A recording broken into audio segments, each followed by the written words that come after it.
Hello everyone, today we are going to learn basic Ibis Paint X tutorial how to name layers. So we'll create new layer. You can click these icons and then click plus icons to add new layer. As default to be set into number 2 as the name. And if you want to change the name, you can click this icon, triple dot, and then click rename layer.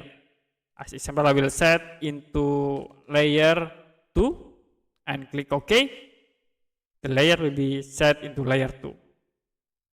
I will click again plus icon and then you can click the triple dot, click rename and we set into layer 3 and you can click OK to set the name into layer 3.